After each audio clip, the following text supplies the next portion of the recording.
Welcome to the new segment of the Morning Brew, where we give you the current events of October 21st, 2019. That's right, YouTubers and people on BitChute. If you're watching this on Tuesday, you are a day late. You have Showtimes as well as a link down in the description below, so you can join us live tomorrow morning, hopefully, and catch us every morning, Monday through Wednesday and Saturday at 10:30 Central, 11:30 Eastern. So, our first story of the day. You want to read this one, or do you want me to read this one? Go ahead and read that one. Okay. Please. This is the one that had everybody worried about me. Dallas tornado devastates homes, leaves thousands without power. A tornado and severe thunderstorms hit Dallas, Texas last night around 9 p.m. There were reports of lifting debris as high as 3 miles in the air, while the tornado was tracked on radar for 17 miles. Destruction of homes and businesses were left in its wake. The storms themselves featured 70-mile-per-hour winds, heavy rain, lightning, a half-dollar-sized hail. According to Encore, the state's biggest utility, at least 65,000 customers were without power. Obviously, I'm not one of them. As of now, there are no reports of fatalities or serious injuries. There was, however, 6 people who were treated after an 18-wheeler tipped over. No reports if that was due to the storm or not. Reports of light signals being out or drowned, possible gas leaks north of Walnut Hill, and first responders going house to house to check on the residents. The tornado formed about 2 miles north of Dallas by the Love Field Airport, moving east. There were also reports of tornadoes in southern Dallas and Rockwell counties, according to Morning News. There are still warnings in place this morning as more possible severe thunderstorms move into the area. All right. This story is the first federal opioid crisis trial to focus on distribution. Does anyone remember back in the 1980s and 90s? It was called the War on Drugs. Well, during this current year, the government has changed their motto and targets. It is now known as the opioid epidemic. And the target are those companies who make the opioids or distribute them to doctors and pharmacies. And as this case will prove, these companies are nothing but giant cash cows for the government and the states, and who else may have their hand out.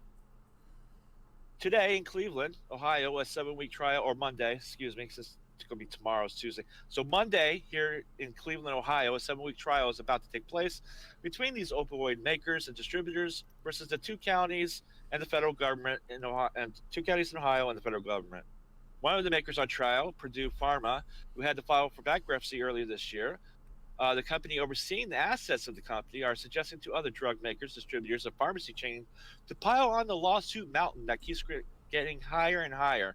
To date, over 2,000 lawsuits are pending against Purdue Pharma. The pending trial has 6 other companies that are defendants in the case. Besides Purdue, Teva, who owns Cephalon and Actavis, the major distributors, Amerisource Berger, Cardinal Health, and McKesson Corporation. Smaller distributors are Henry Schein and Walgreens. Another 2,600 lawsuits are pending on other companies. This is the first case of any kind that companies are being tried, so they would be held accountable for the national opioid epidemic crisis. I put them in quotes, by the way, because, whatever happens in this case will be the benchmark for other cases to follow, so it'd be safe to say that everyone will be watching this trial closely. Here's the heart of the matter from the plaintiff's side. Drug companies improperly marketed the powerful painkillers to doctors and other prescribers. They are overselling the benefit and should be underestimating the risks of the drugs long linked to addiction. Since the 2000s, there have been around 400,000 deaths in the U.S. due to overdosing on painkillers. But you had to put a little asterisk here. This stat includes both the prescription kind and the legal kind, like heroin or fentanyl. Hey, Maddie. What would you call that when you just add everything into it and say it was just because of painkillers? An overinflation of statistics in order to try and prove your point? There we go. Indeed. The counties believe the money they receive from settlements will help and fix this quote-unquote epidemic, and to help families who lost loved ones because of the overdosing of opioids. May I stop real quick?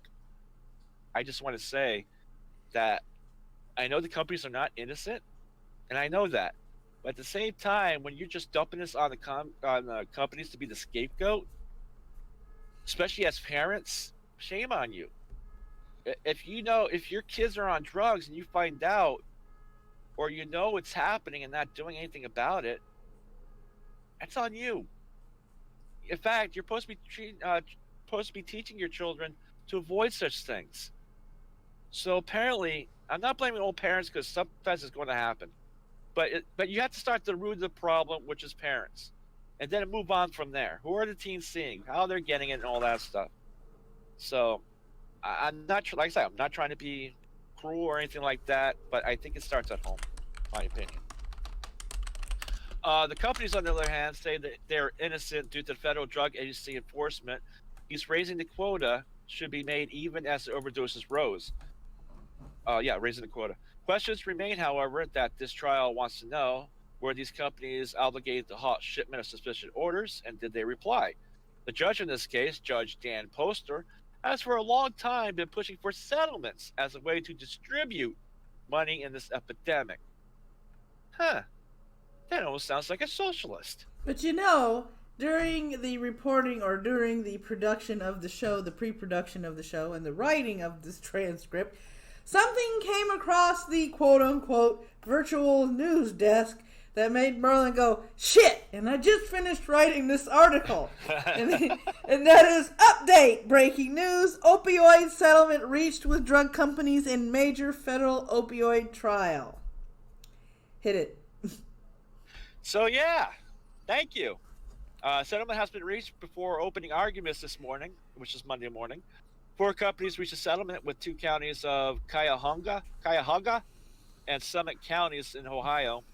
This does not end the trial since it is a federal court case. McKesson Corporation, Cardinal Health, AmerisourceBergen, who are the drug distributors, and the drug maker Teva.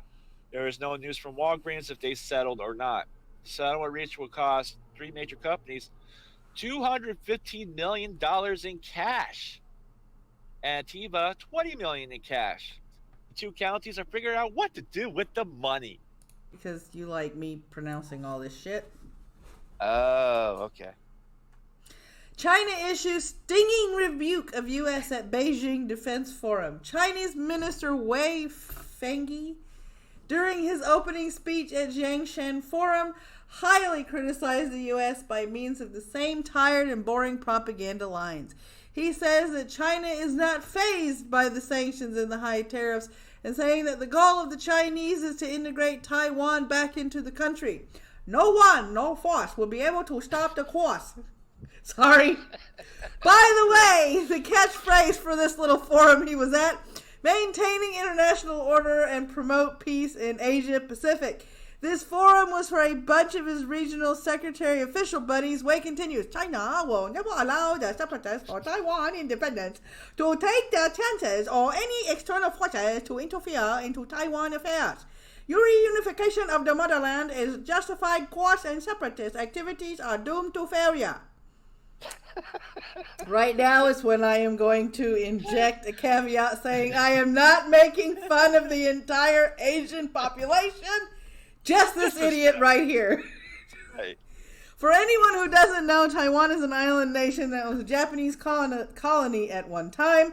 During the Civil War in China, Taiwan broke free in 1949. Today they enjoy the benefits of U.S. military aid and diplomacy, even though there is no formal agreement.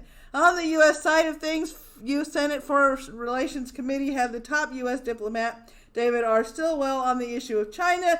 He says that the Chinese ruling committee is pursuing a, quote, repressive alternate vision, unquote, on China's claim to virtually own the entire South China Sea.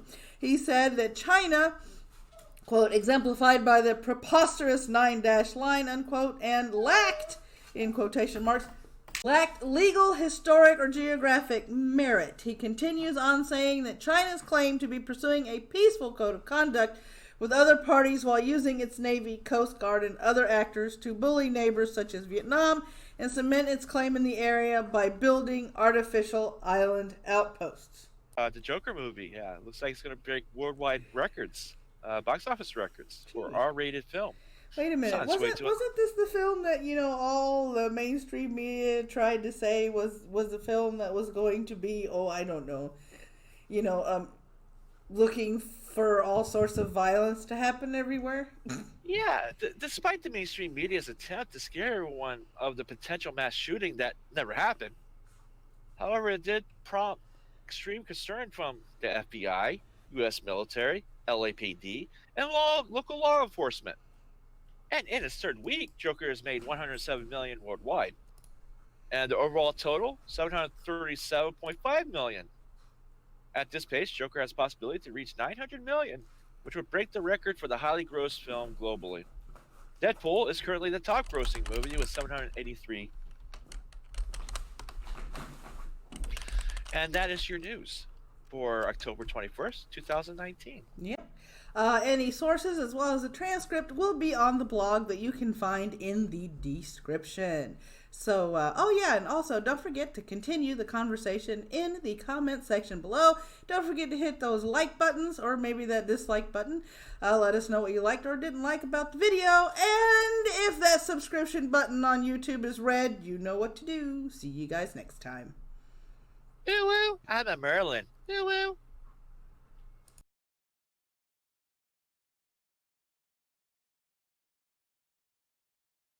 And that's another video in the can. If you liked it, don't forget to hit that like button. If you didn't like it, well, there is that dislike button. And you can always continue the conversation in the comments section below. There is a subscribe button as along with that bell, and both of them have to be clicked together. And then YT may or may not decide to tell you the next time I upload, but keep tabs on that. The description is where we have all of our sources and also ways to support the channel, so please check that out. And we will catch you in the next one.